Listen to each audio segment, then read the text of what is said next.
Good afternoon, everybody, and welcome to Building the Black Educator Pipeline. I am your host, Shana Terrell, hailing from the Brizonx, South Bronx, but of course, riding and dying with these Philly streets. I'm an educator activist focusing on the liberation and freedom of her people. Welcome, everybody, and shout out to all my co-conspirators watching out there and coming back every week. As always, I thank you and I appreciate you for coming back week after week to support the show. We just really wouldn't be this expansive and have this audience without you guys. Thank you for liking, thank you for commenting, and thank you for sharing. And as always, shout out to Citizens Ed and the Center for Black Educator Development for giving us this platform to talk to real people in the real struggle, doing the real work. Appreciate it. And as always, guys, we are back at it. It is still Pride Month. Hey, so we are celebrating and lifting up the voices of our LGBTQI family and continue with our theme of inclusivity and the Black Educator Pipeline. So today we'll be discussing how do we create a safe and affirming environment for our LGBTQA young people in the community. So we are joined today by a leader from GLSEN, and GLSEN is an organization whose mission is to create safe spaces for LGBTQI youth. So today we have my guest, was born and raised in Cincinnati, Ohio. Jamond Foree has spent his career working to improve the cognitive, physical, and social emotional outcomes for young people from cradle to career. He currently serves as Community Mobilization Manager for GLSEN, the leading national education organization focused on ensuring safe schools for all students, regardless of sexual orientation or gender identity expression. Previously, Jamond provided professional development and capacity building support to the Ohio Department of Education 21st CCLC network. Additionally, he has served as Youth Development Education Program Director for the YMCA Greater Cincinnati, Senior Manager for Community Strategies at Stride Partnerships, and as Teacher Advisor for the YMCA of the USA. As a trainer and skilled facilitator, Jamond has worked all across the country helping organizations, school district, and most municipality buildings capacity while developing strategies to ensure diversity, inclusion, and equity. In addition, Jamond is a multidisciplinary artist, having worked professionally as a costume designer, actor, and writer. When he's not trying to save the world, he's busy working his most important job as dad. So please welcome to Building the Black Educator Pipeline, Mr. Jamond Foree. Welcome, brother. Thank you for having me. I'm glad to be here. Yes, we are excited to have you with all the things that you out here doing. And again, most importantly, being a dad.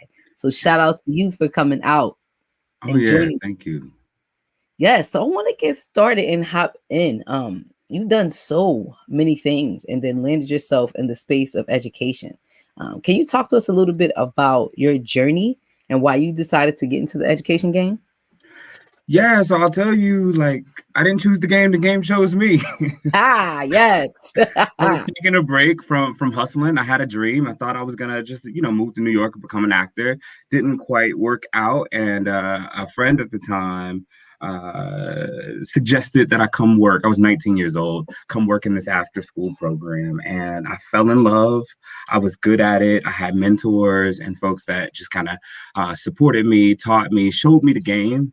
But also gave me space to innovate and create in a world that really wasn't mine. I wasn't setting out to be an educator, but I cared about young people. And we did some crazy, adventurous, out the box, ask for forgiveness, not permission kind of things in the school building that really worked out.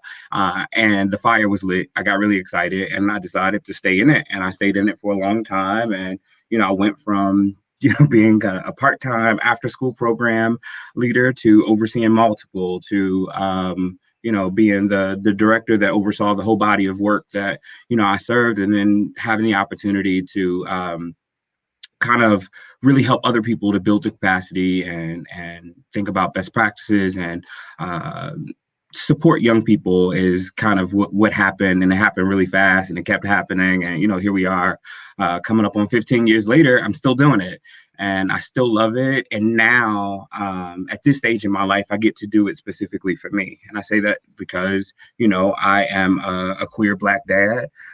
But I was a little kid once and I was in schools and I did not feel safe. So now I get to take my years of experience, my years of living as me, wrap it all up and bring it to GLSEN. And at GLSEN, we're in the game. We're trying to advance racial, gender, and disability justice outcomes in education just across the board. That's what we do. And I'm really, really excited to be a part of the work. That's dope. And I think what's important to highlight about your story is a non-traditional path to education. I think a lot of times in spaces and frameworks, we look at education as a technical path, right? Like, go to school, you major in education, you get your certification, you get hired. But there are so many young people that we can tap on the shoulder who are working after school programs, who are working in daycares, who are volunteering with young people, who just love to work with young people, that we could tap on the shoulder to recruit to get into this Black educator pipeline. So your story is Yeah, unique, for me, right? It wasn't the traditional way. no, it's not. And for me, it's the respect of the process, because if I look at my own experience, it helps me better understand the work that I do. So that's why I'm really careful to describe myself as someone who has worked for a long time to improve the cognitive, physical, and social emotional outcomes, because that happened in activities, that happened in out of school time spaces, that was more centered around the child and not the institution. So obviously in the institution, you want to make sure that folks respect the craft and have the pedagogy and everything that it goes into teaching. But for me, it was always about kind of those outside of the curricular standard outcomes that we're looking at, and watching young people grow into becoming themselves and figuring out what are the barriers to that, and how can I, with my experience, with my skill, do something to interrupt, intervene, or support them on that journey. Yes, and I think I love how you said that. Like, it's important to respect the craft, but looking at all the things that make a young person whole and being supportive to that. I just remember in my after school or my out of school time spaces, we talked a lot about youth development, right? Like, Mm-hmm. getting a certificate in youth development, like so much about That's it. my jam. When I moved into a school space, though, there was less conversations about youth development and more of a conversation about growth mindset, but in terms of academic growth. So I just feel like that's so interesting. Again, the differences in spaces and how we choose to treat children or create spaces for them, depending on what institutions that we work for. So, Oh, absolutely. I worked in schools for 12 years and I've never been a teacher. That's what I tell people all the time. So I don't claim to be, right. I think that we work together. I think that I've had great experiences and had even greater outcomes from that collaborative approach with people who are skilled to do what I'm not, and learn from each other along the way. And I think that it is when we say things real easily, like it takes a village to raise a child, but a village has a baker, a village has a sheriff, a village has all of these different roles. A village doesn't just have parents, it doesn't just have neighbors, it's everybody. So we can look at our teachers, we can look at our youth development professionals, we can look at the caring adults that happens to know a child's name and pronouns a little bit better than you, and learn from them along the way. Yes. So talk to us a little bit about what's happening at GLSEN. Why is this organization important and people should learn more about GLSEN? Yeah, so GLSEN has been in the game since 1990, so a little over 30 years of looking at young people, specifically their experiences in schools. So we do a climate survey every year. Every 2 years, we release a report around how young people are experiencing school, like young people that are LGBTQ identified, and how schools are showing up for those young people. So we look at how safe they feel, whether they're avoiding school or not. So we've got like a lot of data over the past 30 that tells us, even down to some of the race and geography things. So we look at the whole country, and we look at kids in schools or young people in schools and ask questions. We ask educators questions to kind of get a feel on the climate of where schools right now. Are they safe? Are they safer than they were before? Are young people feeling like school is a thing that they can do? Why? Because we know through this research over the many years that young people who are LGBTQ identified are more likely to not graduate from high school, and they are more likely to experience some sort of discrimination or harassment. They're like all of we've heard a lot of these statistics, but what we do is we try to get into figuring out kind of the why, the how, and where these things are happening, so we can talk about it specifically, and then through policy and community networks, try to figure out how to answer some of those things. So we've got a whole research division that looks into kind of asking the questions and learning what's going on and getting a feel of like the climate of schools. And then we've got policy that looks at how safe are students and what do we need to do to defend those safeties or to advocate for like very specific interventions. For young people. And then we have a network of 44 chapters around the country. So you can go on GLSEN.org and take a look at where your nearest chapter is. And through youth programs and our advocacy days, there are opportunities for folks to get connected. We've got a national student council. We do national campaigns, like right now during Pride. We're sort of partnered with a number of retailers that are, and one in particular, our students helped with the design process for their Pride line. So it's like actually done by queer and trans young people. And through that initiative, it's bringing about awareness, and we're also raising money for our national and local works. So that's sort of what GLSEN does. But through all of doing it, okay. Yeah, we already do. But what it all comes down to, at the end of the day, we've got like some very specific things that we think everybody should have, and we look at all fronts in terms of getting it. So we look at working through schools, we look at working through the legal system, through building community outside of. But that's making sure that young people have access to supportive educators. Those are the people that know who they are and affirm them and support them. That they have access to clubs like GSAs. So we've got the gender sexuality alliances that we support in schools across the country. The next thing is inclusive curricular standards, making sure that folks can see themselves in the books that they read. One of our initiatives that we have is the Rainbow Library that sends books to schools and libraries to make sure that young people can see stories and read about the legends and the icons that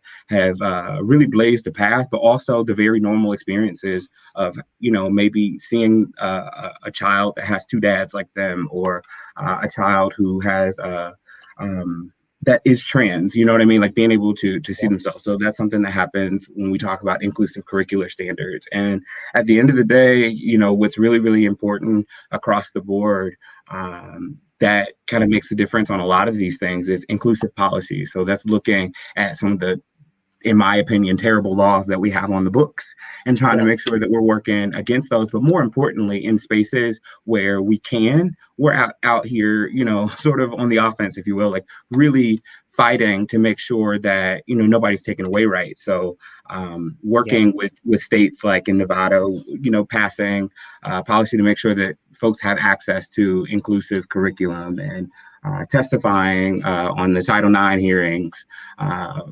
last week. So it kind of all goes together. But those four things is kind of all the data tells us that that's where we've got to drive it home. That's where we can improve some of these outcomes. That's how we can create safer environments, because we know schools around the country are remaining like they're hostile environments for a lot of LGBTQ. Yeah, that's definitely what I wanted to interject in that. So you guys do so much research, so much partnerships, so much work.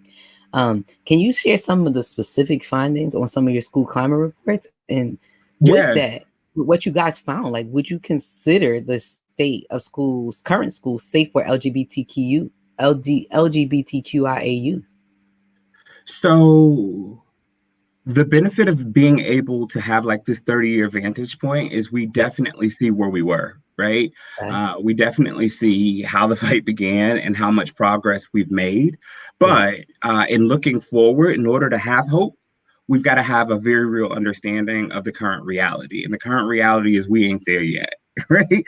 So like I said, schools today are still a hostile environment and, cause some stress and distress for LGBTQ young people. And just some of the things that we know is that a lot of them routinely hear racist language, anti-LGBTQ language in schools. And, the very, hearing and seeing of things can create a hostile environment. But to layer onto that a number of students in certain states don't have access to inclusive curriculum.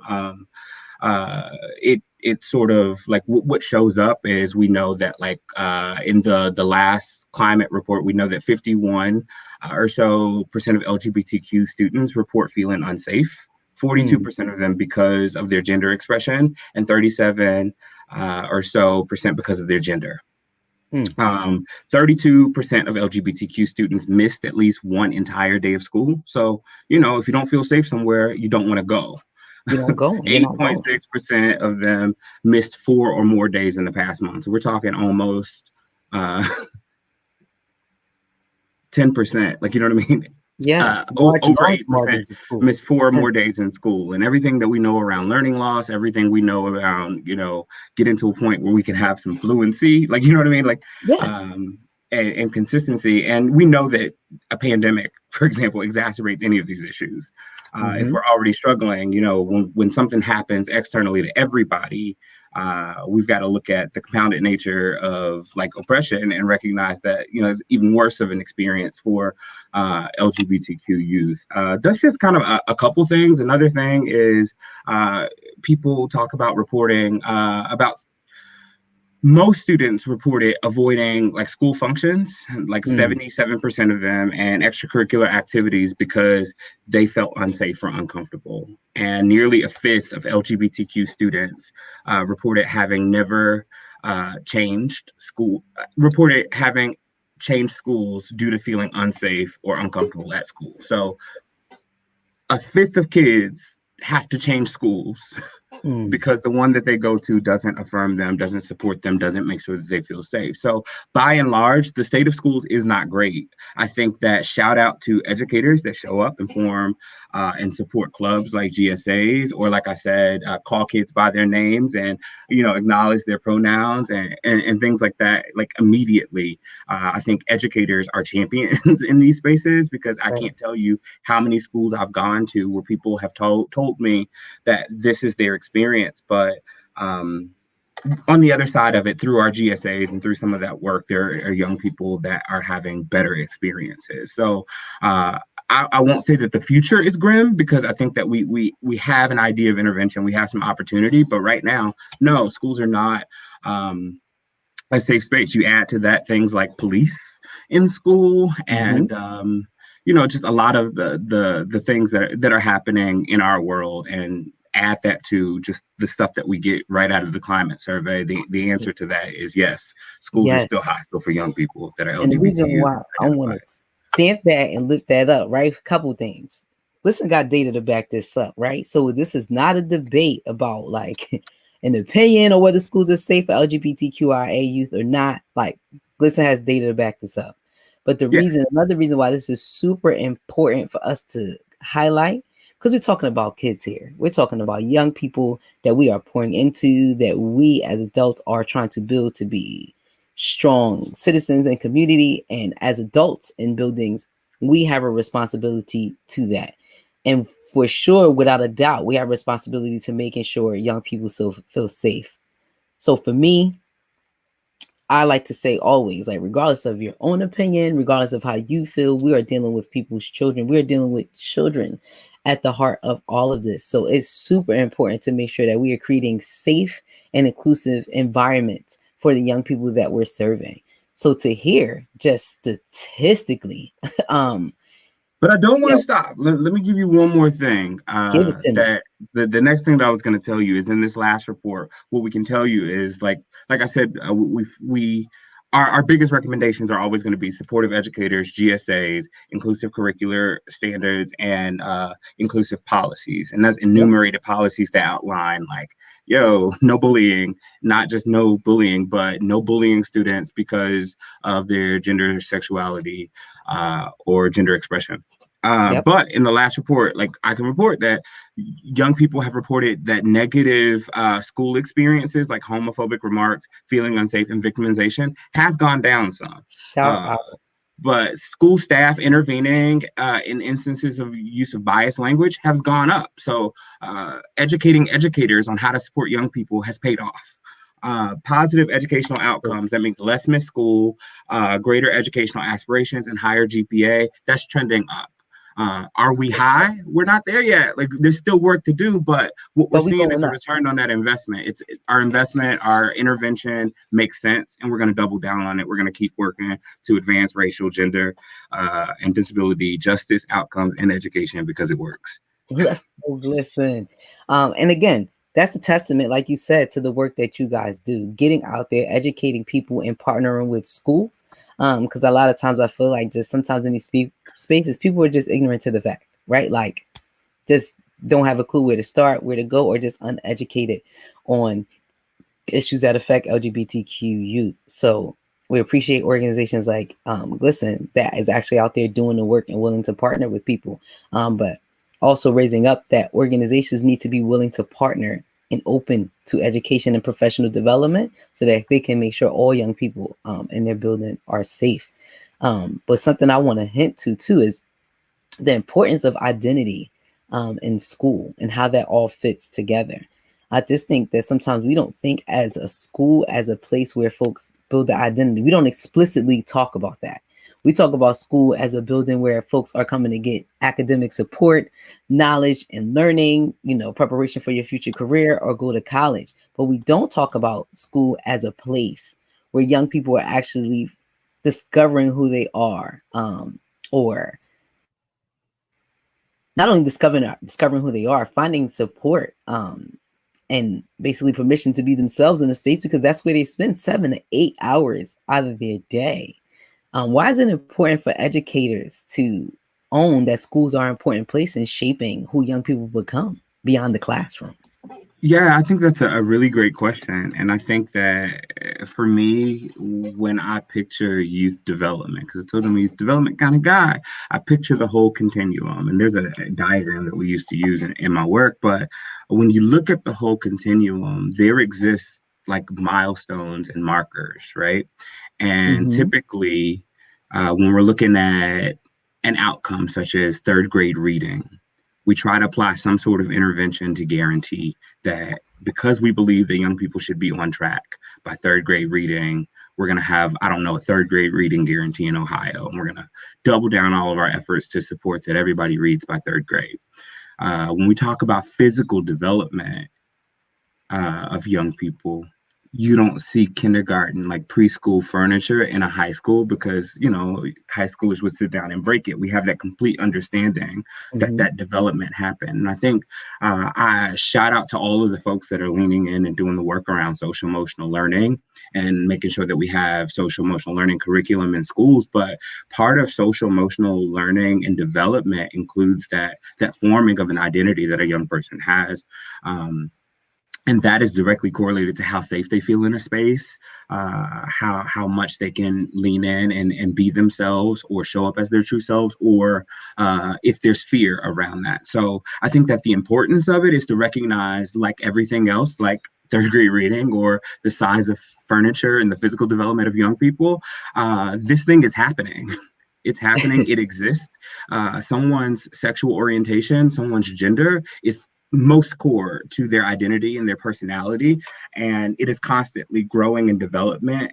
How amazing would it be if we considered what those markers were, what those indicators are for success, or perhaps a need for intervention to support? Because I think we've done that the wrong way for a long time. I always say, when I was in kindergarten, I wanted an easy bake oven, and I can't tell you how many people told me that was wrong, and they intervened to make sure that I was on track That you to express my gender by playing sports. And I've never been athletic. I think that the same way, what that was an understanding of my development and an intervention that was, in my opinion, inappropriate, like, you know what I mean? Because all the Yes. knowledge wasn't there. So how amazing would it be if educators who understood child development, who understood gender and sexuality expression and identity, to support a child in, you know, that sort of space. We're in 2021, and I think that it's just, you know, we're doing some refresh, right? I think that we've Yep. got great intentions. Sometimes we don't have all the tools. So it's important to understand that it's happening anyway.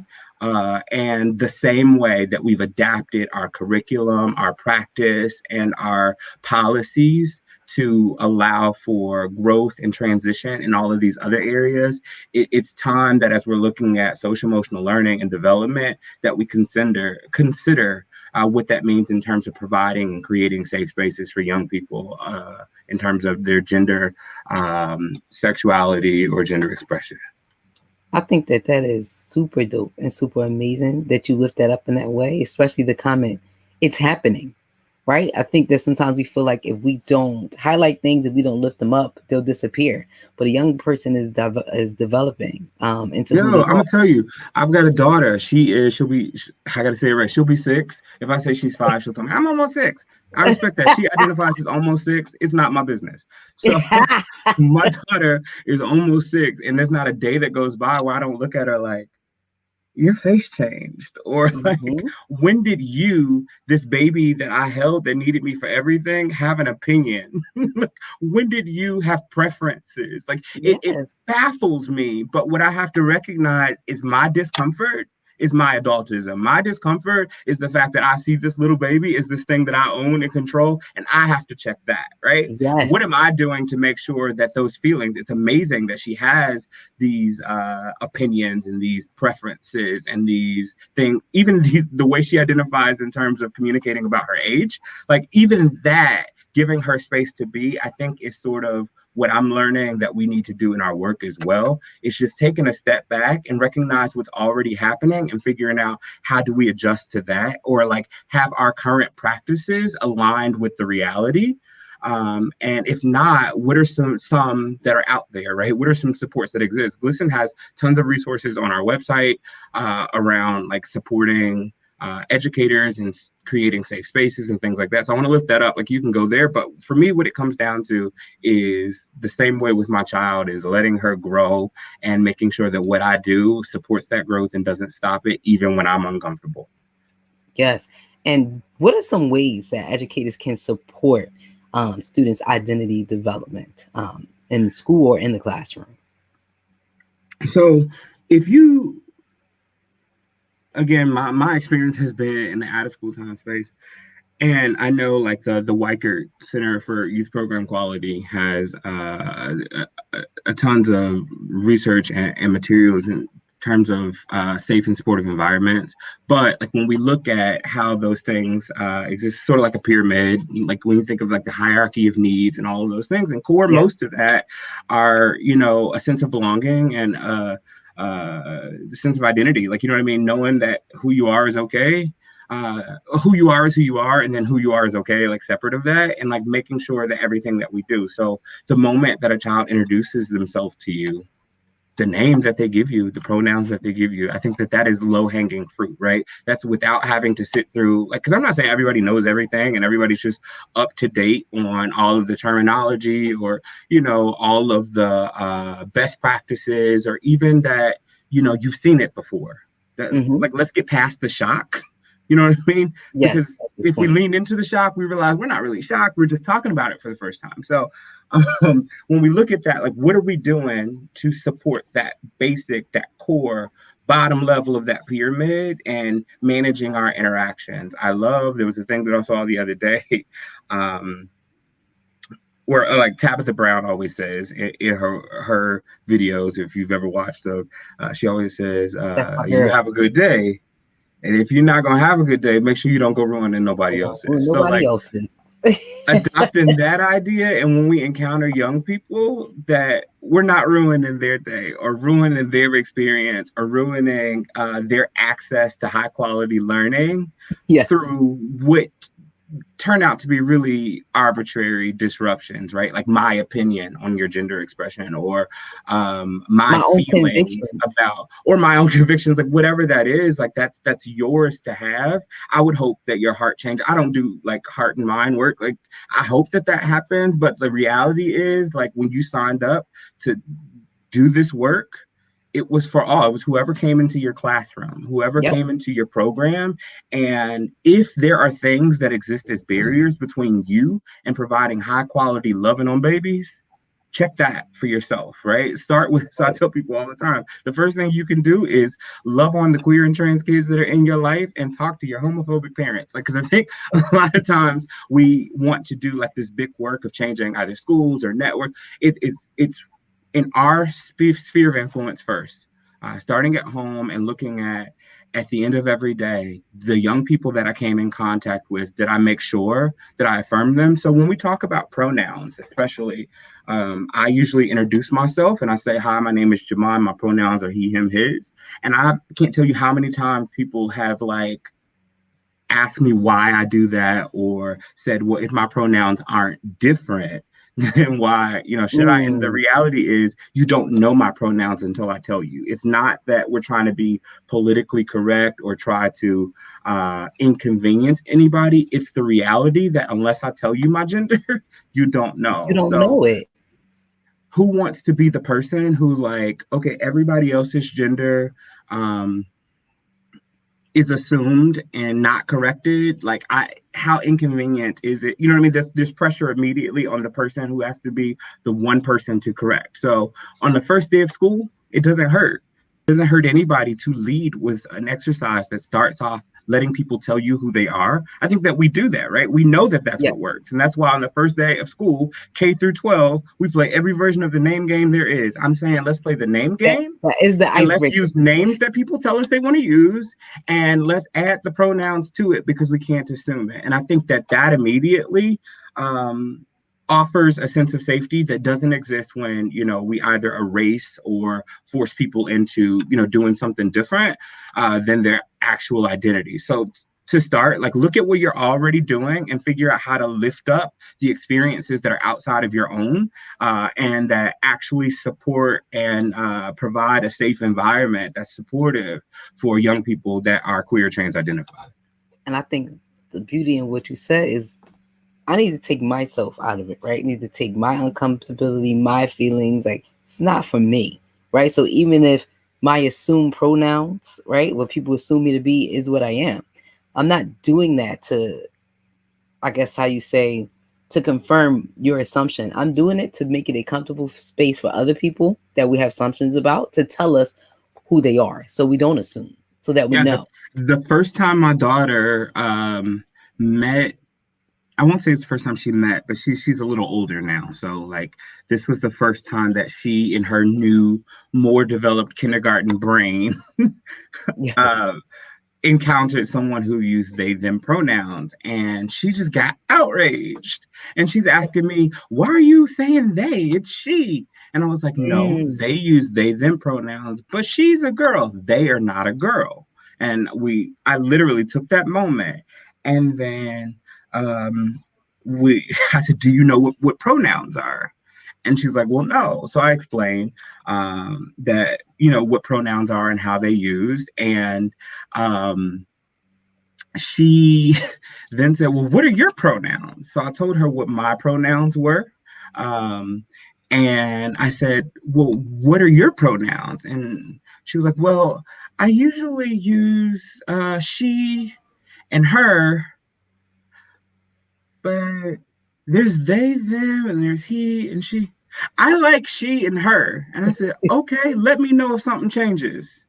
And just that quick, I was able to affirm her gender identity in a way that made sense for her, but also helped her understand how to interact with other people. I saw pop up in the comments a minute ago, like, uh, pronouns in an email signature.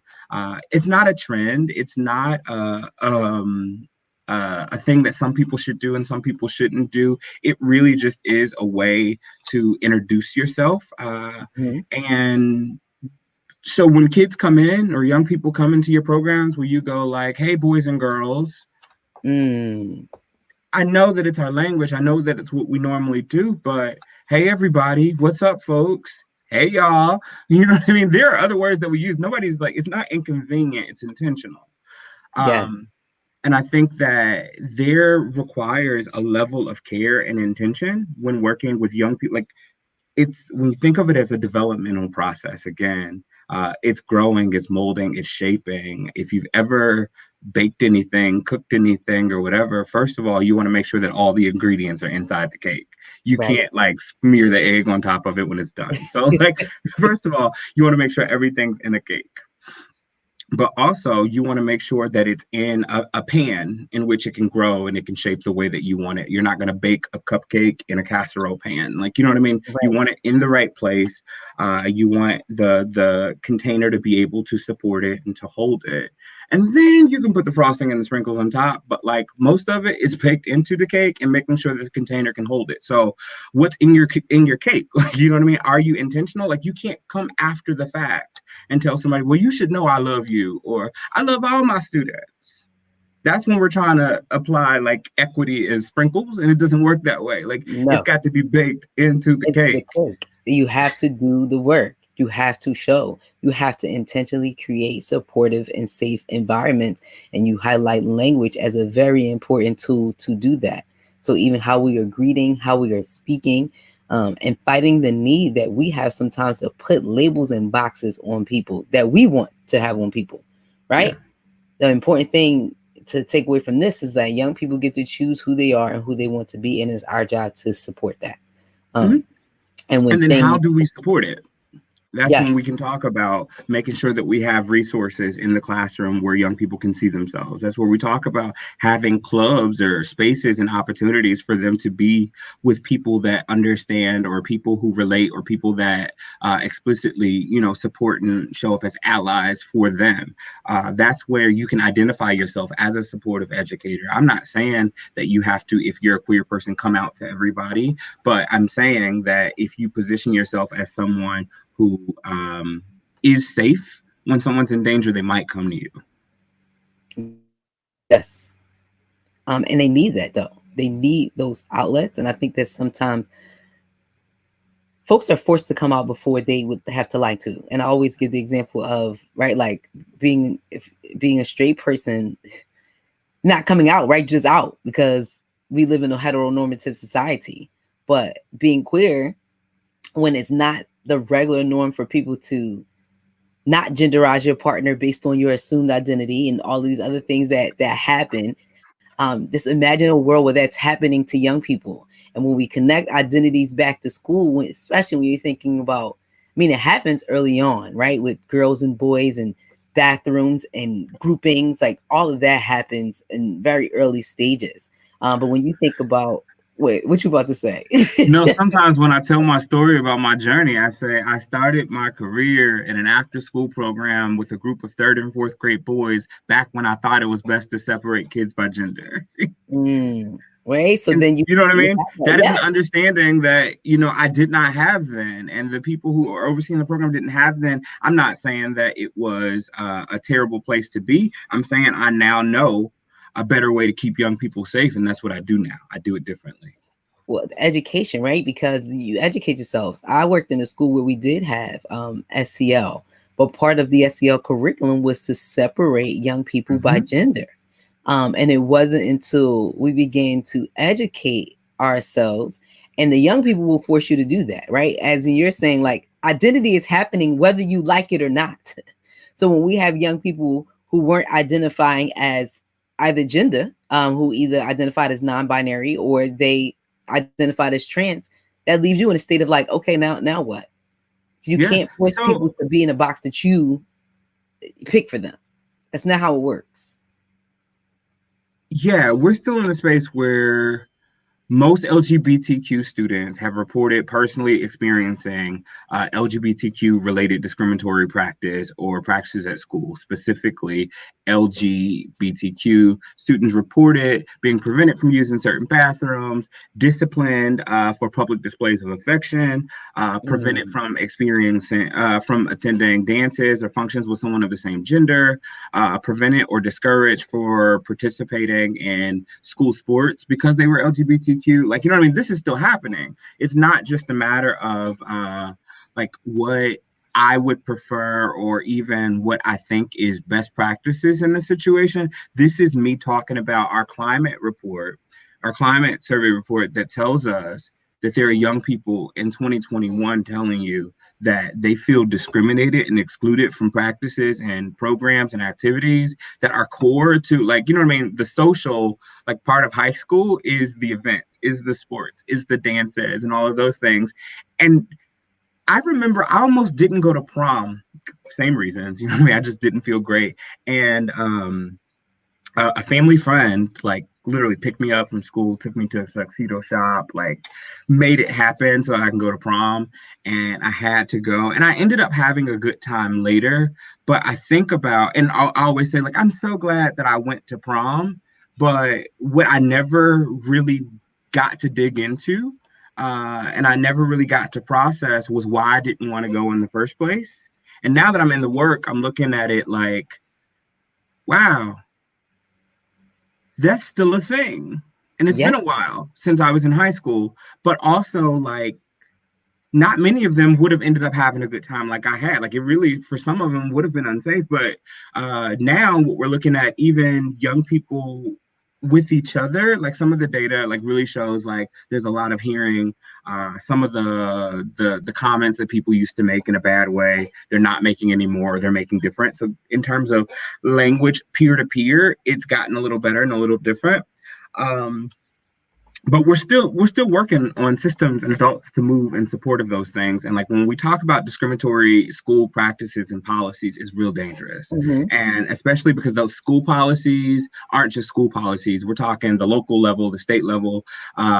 Thank goodness for some change like Title IX, and to make sure that we're including trans students in, you know, some of the basic protections that exist in schools now. But just all the way up and down the political ladder, there are like sometimes threats and there's sometimes, you know, dangers to some of these things. But the experience, one is too many, but we're talking about more than half of them feeling some form of this.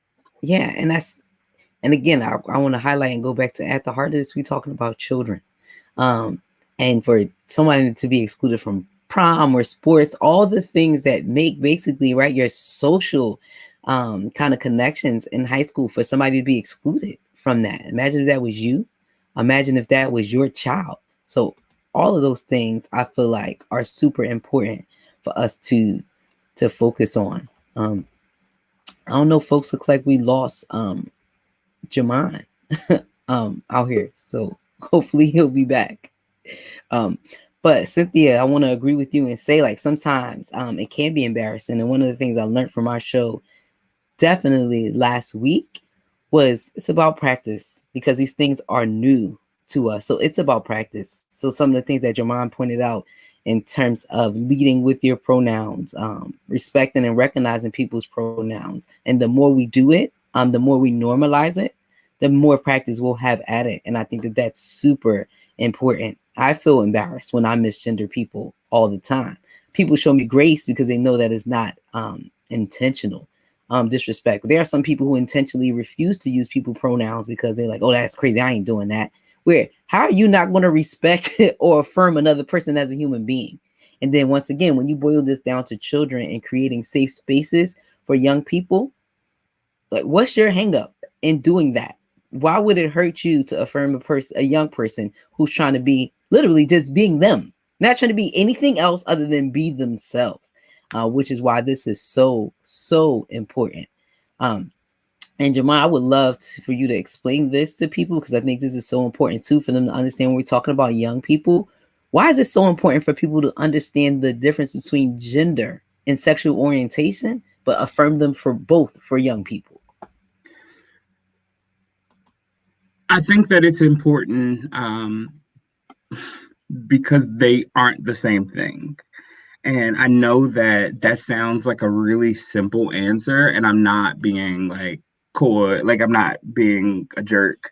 I'm No. saying that for a long time we've informed our understanding of people based on our very flat and limited understandings of gender and sexuality as separate things. You can't assume anything about me in terms of my sexuality because of my gender, and you can't assume anything about my gender in terms of my sexuality. They really just are separate things. And the reason why it's important to affirm someone for both is because those are very specific and integral parts of our core identity and even make up like personality, you know, the core of us. So you can't talk about not seeing someone's gender, not seeing someone's color, not seeing someone's sexual orientation uh, and call yourself a friend or call yourself a community member or really someone's educator. You've got to see me in order to help me. You've got to know me to teach me. I think that when we do the work, all of the data, all the research for years and years tells us around relationship building with students and the old what's the old proverb, people don't care how much you know until they know how much you care. Like that's the way that we've been taught to teach Mm-hmm. and to work. It applies here. It really really does. um Yes. I have any sentient creature or being knows if you want to be around them or not. Like my dog doesn't bother me when I'm in a bad mood. My daughter treads lightly if she knows she's in trouble. But when I am happy and I'm exciting, my daughter wants to be close to me. And it's not necessarily about my personality, but if you feel like someone gets you, someone loves you, someone cares about you, you're open to hearing what more they have to say. So if we're in situations where, because of a hostile environment, a young person doesn't feel like coming to school, when they Mm-hmm. do come to school, it helps if there's somebody there waiting for them that knows them by their name, that affirms the whole of who they are. Yes, and you make the whole of who they are. And I think what we're definitely learning from this conversation is that we have to stop making assumptions, and we have to stop being upset when people don't live up to our expectations or what we feel our expectations of young people should be, right? They don't fit into the neat box that we would like them to fit in. And I think that that's super important. And I think that it's important to know and understand what a person's gender is so you don't misgender, or again we don't create these environments that are just of the binary. So I think that's super important. But understand that though we are affirming people's sexual orientation, it's none of your business. And I always want to say that to people because I think people get super curious because again, if you're not of the heteronormative, you got all these questions. At the end of the day, we have to allow, and I learned this from Chloe last week. We have to allow people to share as much as that they would like. And but we have to be really intentional about creating those kind of environments where people feel safe to be and explain who they are, but at the same time, be able to share with us as much as they would like. And I think that is super important for us to talk about. So I feel Also, like in that situation, I think that it's important that I say this, like young people are absolutely entitled to educators, particularly public educators who are like paid for by tax dollars to show up and support them a certain way. That is an entitlement, in my opinion. mm-hmm. You, as a person interacting with a queer trans person, have no entitlement to knowing anything about what they do in their personal life. It's I none of your think that what business. is important that you know is my name, what to call me, um, And how you can and support me. how you can support me and like what especially as that relates to the education space, like where my ambitions are, what I'm looking to learn from you. We can build community, we can build relationship, but like this weird obsession with what people are doing with the people that they love or hook up with is just I don't completely understand it, but I will say that it is entirely rooted in the homophobic and heteronormative idea that to be heterosexual means that there is some level of power that you have and that people have to report up to you, To you. what private parts they have or what they do on their weekends. They don't, even if they're children. And I think that freeing ourselves from the expectation of very, very personal knowledge, like I feel like, when people ask me personal questions, I just go, yeah, yeah, how's your sex life? And they're like, huh? Yeah, that was inappropriate, wasn't it? Super inappropriate. And That's exactly what you just did to me. the reason why I lift this up, because again, young people going through their own transitional stuff, going through, if you are a person who identifies as straight, so to speak, in this country, going through puberty and everything else is confusing enough. But imagine being a part of a marginalized group, and you have these people asking you all these questions, and you're already fighting against an oppressive system. It's not our job to make these situations more uncomfortable for young people. This show, we're dedicated to building the Black educator pipeline. But one of the things I know that you are, because GLSEN has the research, you do the research, you've lived it, right? Can we dispel this myth that the Black community is homophobic or more homophobic than any other community? Like, can you help us cut that so people understand, like, it's not a thing? I Because think it's so pervasive. What happens is I think people take like a complicated truth and just try to make it really simple. The complicated truth is that we live in a racist, homophobic society. I don't have the expectation that, an extremely oppressed group has the ability to like completely rise above in another area, like better than anybody else. Like, you know what I mean? That the pressure that Black people are going to be like, should be champions because we know the struggle is like on the conversation that you hear on one end. And on the other end, it's like, oh, I came out as gay. That must be hard. You being Black and all.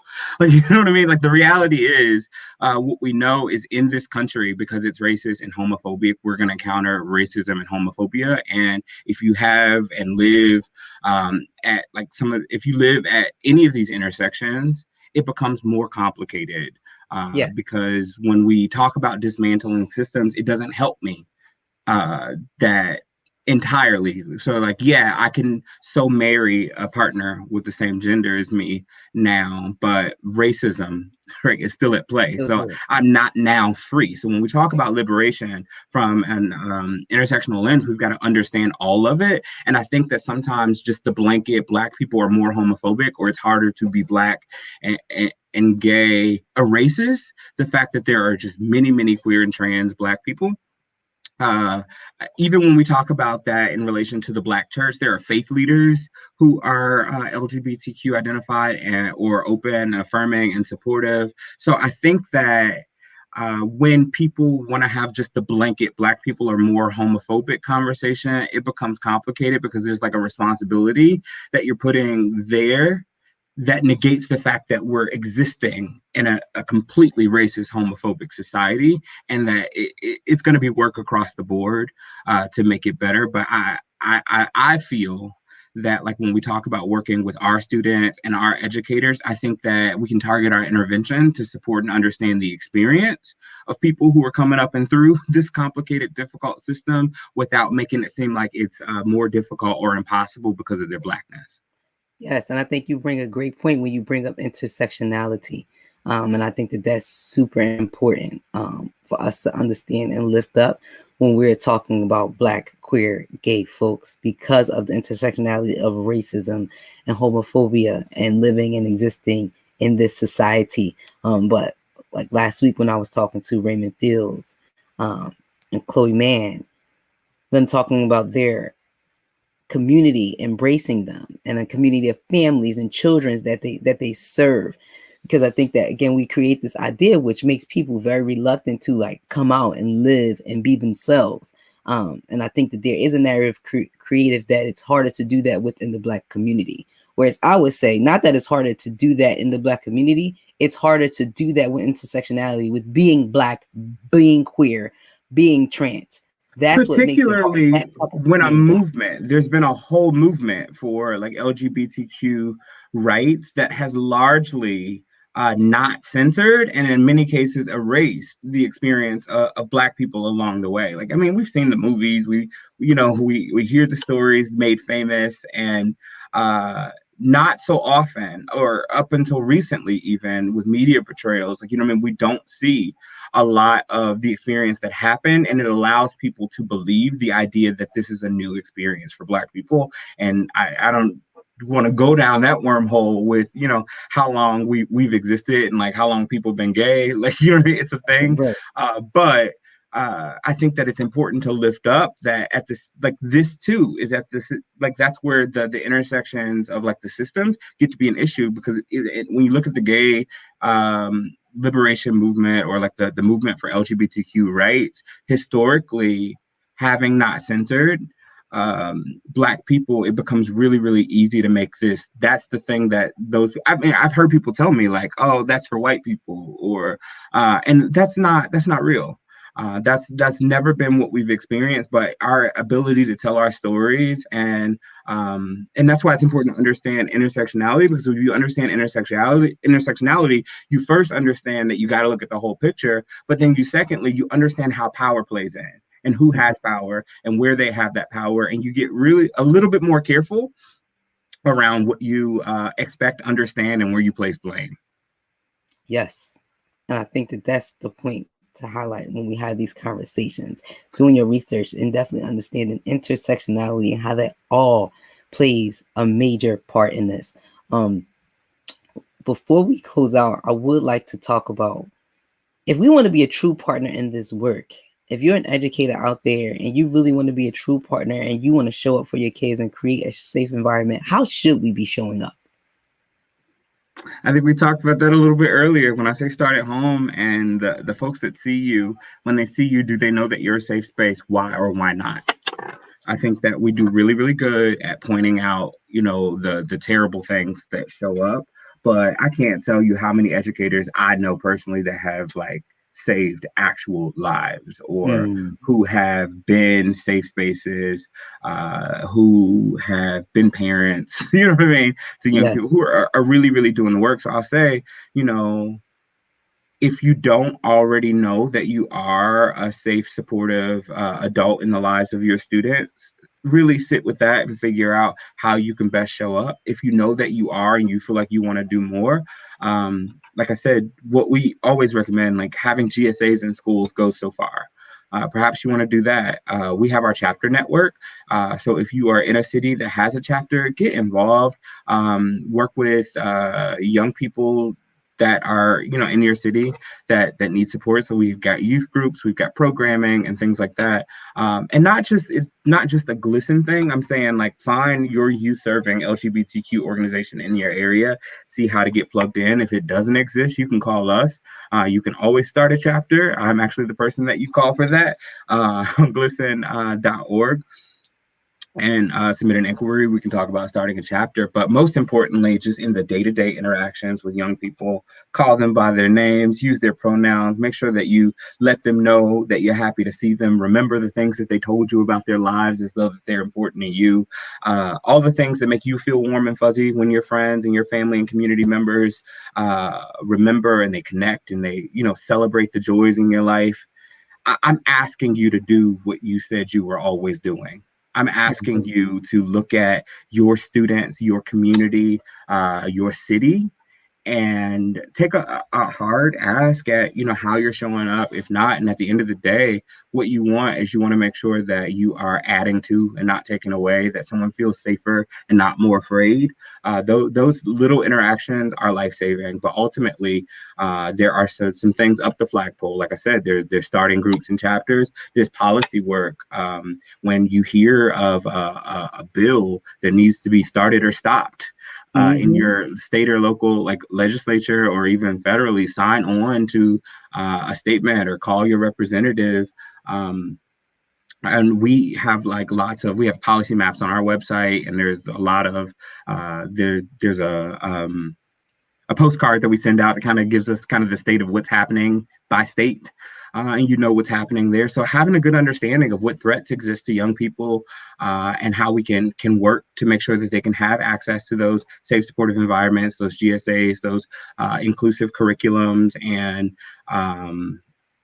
the enumerated policies in terms of no bullying. So the up and down, just figuring out where you have impact, where you have connection, and working those things. But at the end of the day, every young person that you interact with, make sure that they feel the way you intend on them feeling. Make sure that their lives are better as a result of your work, and make sure that people know that you are safe in a space that is hostile. That's amazing.